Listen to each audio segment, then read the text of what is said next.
Family feud accusations of wife's cheating and MILs destroy marriage during pregnancy. My mother-in-law accused me of cheating because we are having a girl, then physically attacked me. Here's what happened. My mother-in-law, Linda, is in her late 70s. She and my father-in-law, George, had my husband Daniel later in life as a final attempt to have a child. Daniel is named Daniel Thomas Smith V, as the name has been passed down for generations. There hasn't been a girl born on his side of the family in over a century, and there's a running joke that the men in his family can't produce daughters. Fast forward to our wedding day, and I had a pretty good relationship with Linda up until this point. The wedding was wonderful, beautiful ceremony, entertaining speeches, everything was perfect until the end of the night. We were getting ready to leave for our honeymoon suite when Linda looked me dead in the eye and said, "Now go make us our Daniel Thomas Smith V." I nervously laughed, and we departed. Well, as fate would have it, I did conceive a beautiful baby with my husband during our honeymoon, and it turned out to be a girl. Everyone was shocked when we announced it was a girl, and most of the family denied it up until the moment she was born. That's when the awful comments started.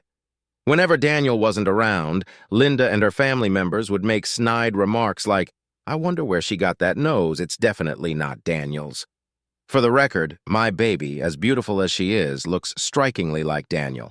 She genuinely resembles him more and more as the first year has gone by, and even more so as we approach her second birthday. Well, as it would happen, we are now expecting our second baby, and yes, it's another girl. I begged Daniel not to tell Linda the gender when we found out, as I just wanted to enjoy a bit more of this pregnancy before she ruined it. I had decided to keep the mean comments Linda made to me about our first daughter to myself, as she's old and in poor health, and I felt guilty about potentially ruining their relationship when she probably doesn't have many years left. I should mention that Linda isn't dying or anything, she's just been in extremely poor health her whole life. She smokes over a pack of cigarettes a day, eats junk food constantly, drinks only cola, refuses to exercise, etc. I once offered this woman water after she almost passed out from walking 15 steps, and she gagged and said, "That's disgusting! Water makes me nauseous, get me my soda." So anyway, Daniel insists on announcing it at our next visit, and holy moly, y'all! As soon as she heard it was another girl, tears welled in her eyes, and she started shaking her head and sobbing. She then started yelling at me, calling me a cheater, and demanded I get out of her house. Daniel immediately stood up and started yelling at her, asking what her problem was and that she needed to apologize to me and watch her language in front of her grandchildren. She said through broken wails, "Not ours, not ours. Those girls are not ours. She's a cheater. My son did not father those daughters." I started crying hysterically and picked up my daughter, who was utterly confused as to why her daddy was yelling at her grandma and her mommy was now crying. Linda then looked at me and started yelling, "I let you get away with it the first time. I took you and your family in. I allowed my son to believe he fathered that brat, but I will not allow it again." Daniel was now beyond furious. One thing I should mention here is that while Daniel had prepared his whole life for having a son, he was thrown for a loop when our daughter was born. He never knew that he could love any girl in the world as much as he loves our daughter. He has made several comments about how she is the best thing that ever happened to him. I started crying hysterically and picked up my daughter, who was utterly confused as to why her daddy was yelling at her grandma and her mommy was now crying. Linda then looked at me and started yelling, "I let you get away with it the first time. I took you and your family in. I allowed my son to believe he fathered that brat, but I will not allow it again." Daniel was now beyond furious. One thing I should mention here is that while Daniel had prepared his whole life for having a son, he was thrown for a loop when our daughter was born. He never knew that he could love any girl in the world as much as he loves our daughter. He has made several comments about how she is the best thing that ever happened to him. Over the past year and a half, Daniel has often said that he never understood the depth of love until he held our baby girl. I can confidently say that if he had to choose between saving me, our daughter, or his mother, he would choose our daughter without a second thought. His anger reached a boiling point, and he began shouting at Linda, telling her she was completely out of line and had no right to insult his daughter. He then declared that we were leaving and that until she came to her senses, she would not see any of us again. She attempted to speak further, but he cut her off, exclaiming, By the way, Mom, I love that little girl more than I ever loved you. As he was leading us out the door, I broke down in tears and told Daniel about all the hurtful comments she and her family had made to me when he wasn't around. During the 2-hour drive home, he was livid with them all, but provided incredible comfort and support to me. We went no contact for several months, and life seemed to improve. We blocked Linda and George's phone numbers and only heard about them through other relatives on Facebook. We told these relatives to either refrain from relaying messages from Linda or face being blocked themselves. As my due date neared, we decided to take the high road and reached out to Linda and George, offering them a chance to make amends. Linda incessantly complained about missing Daniel and her granddaughter. We agreed to meet for dinner at their house after a few weeks, expecting a sincere apology from her. We arranged for my sister to babysit our daughter to keep her away from the tension. When we arrived, dinner was served and we attempted to make small talk. Then Daniel addressed the elephant in the room. "Yeah, Mom, this has all been nice, but we need to talk about what happened and the things you said last time we were here. I know and you know that you owe my wife an apology." Linda then looked at Daniel and said, "Yes. Do you have the test?" Daniel, puzzled, asked, "What test?" Linda replied, "The paternity test. I'm not apologizing until I'm proven wrong and we both know I'm right. You cannot be the father, and the fact that you have now supposedly made 2 girls is absurd." Daniel, in disbelief, asked, "What is wrong with you?" I started to cry and stood up to gather my things and head to the car. "Oh, no, you don't," and jumped up, rounding the table to grab my shirt. "How dare you try to run away from this? You're a liar, and you need to own up to this problem." Daniel shouted at her to get her hands off me and started to move toward us. She then decided that I could not be allowed to leave with her son, so she slapped me as hard as she could across the face. I pushed her arm away from me and let out a scream from the shock of being hit. Daniel stepped between me and his mom, yelling at her. He told George to call the police immediately. George ignored him and tried to calm Linda down, insisting that they could handle this privately. Daniel was furious, and I was sobbing uncontrollably. He grabbed my hand, and we were making our way to the door when Linda grabbed a snow globe from a shelf and hurled it at me, hitting me in the back of the head. It didn't shatter, but it did cut my head open. I collapsed to my knees from the pain, and before Daniel could process what had happened, Linda was grabbing anything she could find to throw in my direction. I was on my knees on the ground, holding my head with one hand and my belly with the other, being almost 9 months pregnant, as a barrage of random items flew at me. Daniel was screaming at the top of his lungs for her to stop, and she attempted to get close enough to kick me as hard as she could. Thankfully, her age and poor health prevented her from doing much more damage. Linda quickly lost her momentum, and as a last resort, Daniel shoved his mom, causing her to stumble into a shelf by the front door. He then hurried me out while I cried, panicked, and repeatedly yelled that she kicked my stomach. He drove me to the hospital where I received 6 stitches in my head and was monitored for 4 days because of the kicks to my abdomen. Thankfully, the baby was unharmed, but the hospital required us to file a police report. We later discovered that when Daniel pushed Linda into the shelf, she broke 2 fingers and is now claiming that the excessive force severely injured her neck. George called an ambulance for her, and she alleged that Daniel and I attacked her at the doorway after they refused us entry for dinner. The police arrived, took our statements, and compared them with the report we filed at the hospital. They informed us that Linda is pressing charges against Daniel for assault, while we are pressing charges against her for attacking me. Daniel was briefly arrested but released quickly after George was forced to tell the truth, resulting in Linda's arrest for assaulting me. George is now pleading with us to drop the charges, insisting that no one was seriously hurt. I beg to differ. I was injured and our baby was at risk. He argues that we should drop the charges, claim it was a misunderstanding, and put Linda in counseling. However, because my injuries were documented at the hospital, we can't drop the charges even if we wanted to, as it was filed through the hospital and cannot simply be dismissed. We are currently at home, awaiting the arrival of our second child. I am on strict bed rest, and Daniel has taken time off work to care for me and our daughter. I suggested to Daniel that once our second child is born, we should get paternity tests for both girls and send them to his mom in jail as a final gotcha.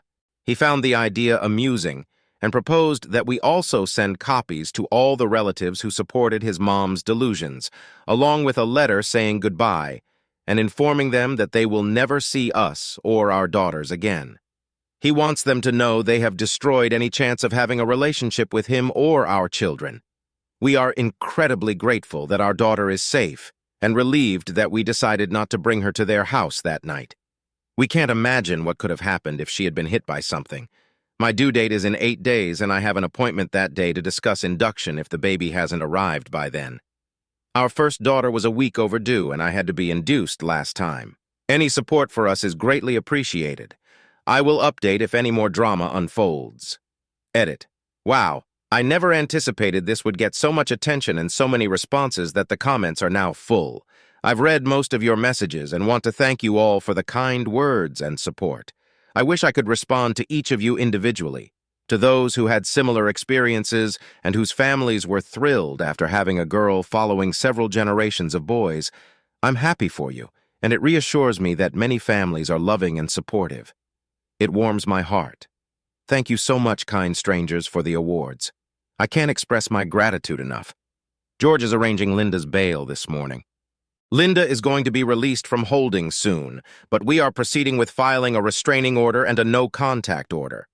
In my state, these require 2 separate filings. We will receive a court date within a few weeks, giving us time to prepare. Daniel spoke with an attorney this morning who suggested that we file for a paternity test through the court. It would be much cheaper this way, and there wouldn't be any questions about its authenticity. The results would not be presented until they are used as evidence for the case. Daniel has been incredible, offering unwavering support and protection for me and our daughters. However, I can tell he is struggling with the possibility of his mother serving a jail sentence. I feel terrible that this situation has escalated to this point. I wonder if getting a paternity test for our first daughter when the nasty comments started could have prevented all this. Daniel reassures me that I'm being too hard on myself, insisting that none of this is my fault and that Linda would have caused problems regardless. Now it's just a matter of waiting. Waiting for the baby to arrive, waiting for confirmation of the restraining order and no contact order, waiting for the court date, and waiting to see how much the hospital bill will be. Daniel is out right now with our first daughter, getting me breakfast and some snacks. I can't express how much I love this man and the family we have created. Family is what you make it. You don't have to settle for disrespect or seek approval. Daniel has shown me how much he truly loves and believes in me, even at a great cost. I feel awful that he now sees his mother as a despicable stranger, and I hope that our daughters and I can help fill this new void in his life. I will update in a few weeks once our new baby is here and the court matters are resolved. Thank you all again for providing this platform for support. Update. This is where things take a turn for the worse. We are home now, and Daniel has been a rock, very supportive and comforting throughout this ordeal. We went no contact with Linda and George, and I genuinely believed he was on my side. I had suggested doing paternity tests for our girls and sending the results to Linda to get back at her, and it seemed like a great idea. We consulted with a lawyer who recommended taking the paternity tests through the court so the results could be used as uncontested evidence. However, over the next few days, Daniel became increasingly depressed. He began trying to get me to consider minimizing Linda's actions, attributing her behavior to old age. While I recognize that she is older, she is quite sound-minded. I told him that she will undergo full mental health screenings when we go to court. While age might play a role, it doesn't excuse her assaulting me and making terrible accusations. If she is found to have mental issues, I can accept that. But it doesn't mean I want to be around her or have her near our children. As my induction day approached because baby girl wasn't making her entrance, I found out that Daniel had been talking with George and Linda behind my back. We had a huge argument, and he admitted that he still wants his mom to meet her granddaughter. He suggested putting the legal issues on hold until after the baby is born and Linda gets to meet her. I was devastated, crying as I realized he might not be as committed to protecting us from his mother as I thought. I believed he was standing by me through all of this, but in reality he gave in to his mother in less than 4 days. I reminded him that we had filed for a restraining order and a no-contact order, and by reaching out to them he was violating those terms. His response was, Well, the no-contact order is for you, not me, and the restraining order hasn't been approved yet. So Mom can meet baby girl number 2 before it's finalized without breaking any rules. All I could do was shake my head and cry. I firmly told him absolutely not. I couldn't believe he would consider letting his mom near me or the baby after what she did. He accused me of overreacting since the baby wasn't injured and claimed she wasn't trying to hurt the baby, just me. I was shocked she kicked my heavily pregnant belly repeatedly after hurling a snow globe at my head. We had a massive argument about my unwillingness to forgive her, holding on to grudges and being unreasonable. Eventually, he stormed out.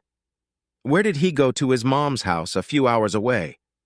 He later called me, sobbing, saying that if I could see his mom now, I'd understand.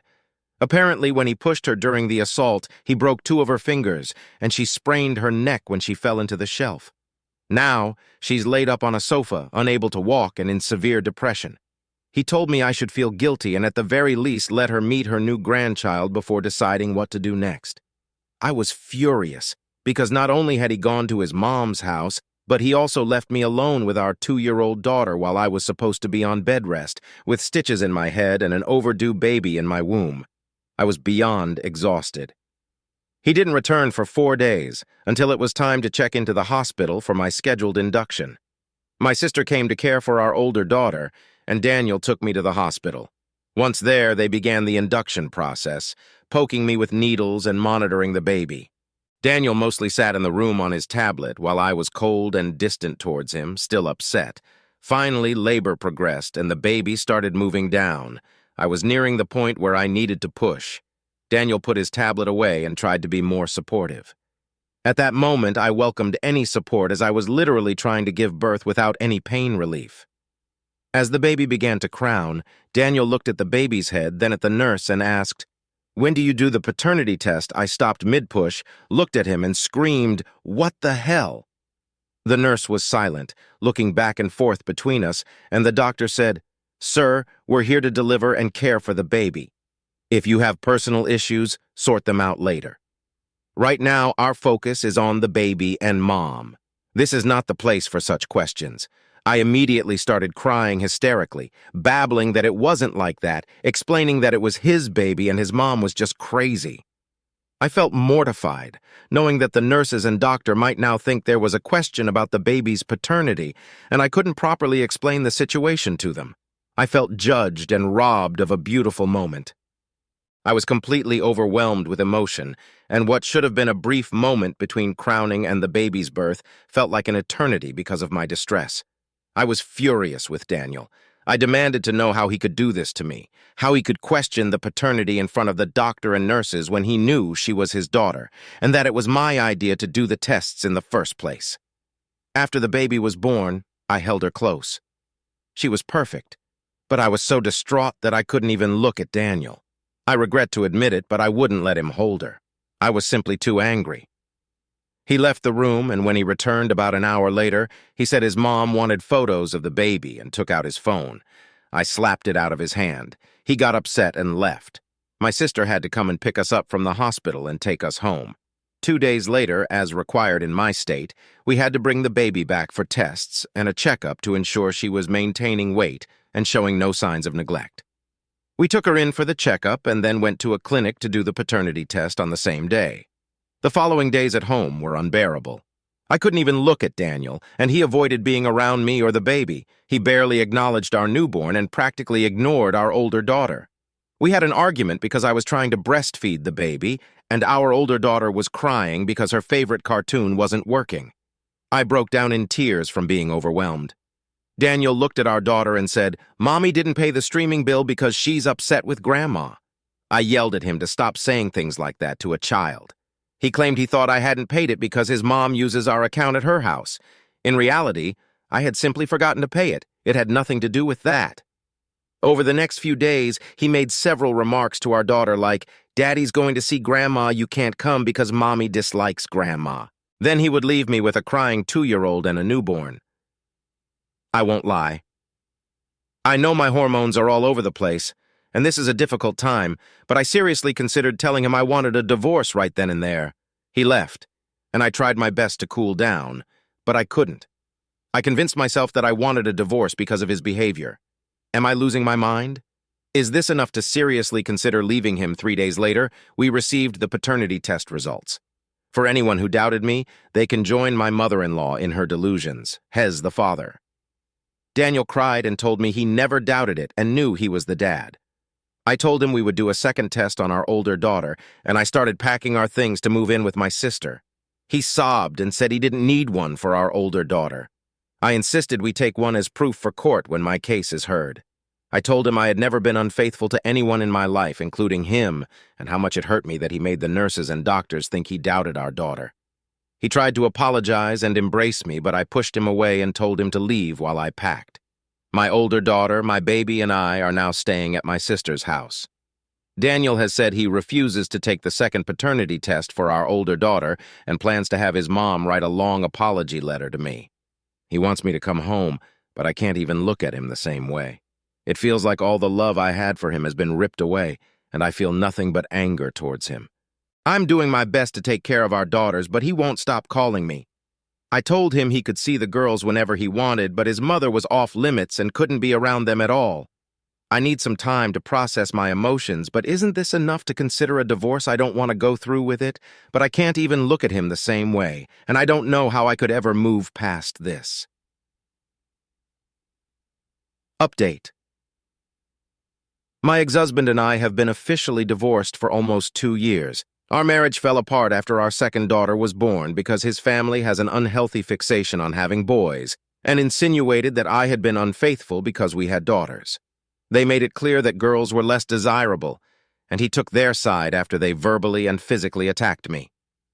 That's putting it lightly, but that's the essence of it. He's been with his new girlfriend for about 6 months and only sees our daughters sporadically. After the divorce, I reconnected with a longtime friend from college.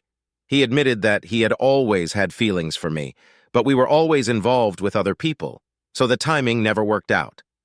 Fast forward, and we've been dating for 1.5 years and engaged for 4 months. He proposed on our anniversary.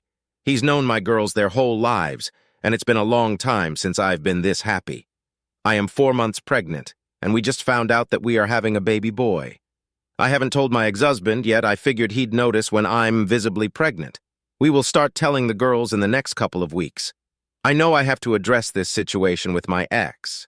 He's bound to ask if we are having a girl or a boy, and I'm unprepared for his reaction to the news that it's a boy. I expect a negative response.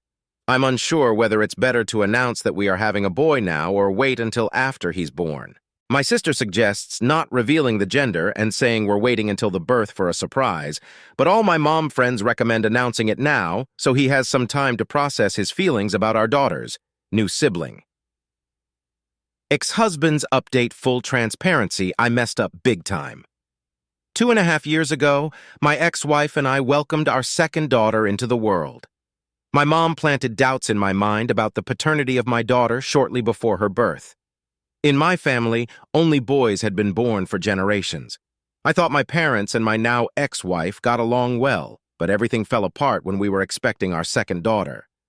My wife told me that my mom had been insinuating that she cheated for a long time and making nasty comments when I wasn't around. She didn't tell me because she thought I'd side with my mom. In hindsight, she was right. I let my mom influence me, and it destroyed my relationship. I went through a terrible period where I wasn't being a good father. Every time I saw my girls, I found reasons to doubt they were mine. After a heated argument between my wife and my mom, I went to stay with my parents. I know it was a monumental mistake, and it ultimately ended my marriage. My wife insisted on a paternity test to prove the truth, and I just knew then there was no way she had cheated. I begged her not to do the tests, but she was determined. After the test, she told me she couldn't look at me the same way after I sided with my mom, and she didn't love me the same way anymore.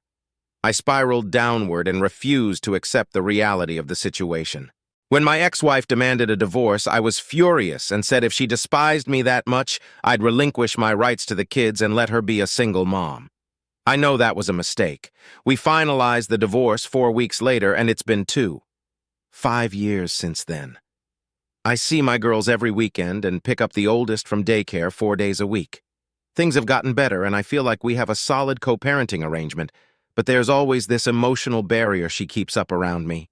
My ex-wife is now engaged to the man she's been dating for a year, and I've been in an on-and-off relationship with my new girlfriend for roughly 8 weeks.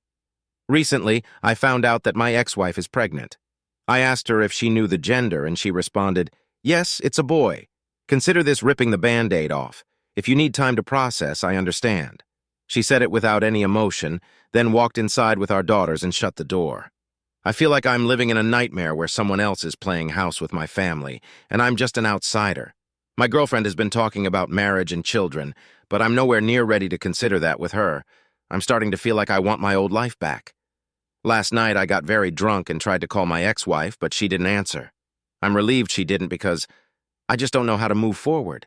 I have to act like I'm okay with this, but I don't even know how to interact with her without pouring out my heart and desires. Edit 1. Cut ties with my mom 9 weeks ago and was brutally honest when I did it. She knows that I regret ever listening to her nonsense, and she's no longer part of my life. It was her or my kids, and I chose my kids. Some of you act like I abandoned my daughters. I'm still very much involved in their lives. Edit 2. I am considering therapy, but some of you make it seem like seeing a therapist will magically make me stop loving her. Signing off for a while because some of you are being incredibly harsh. Thanks.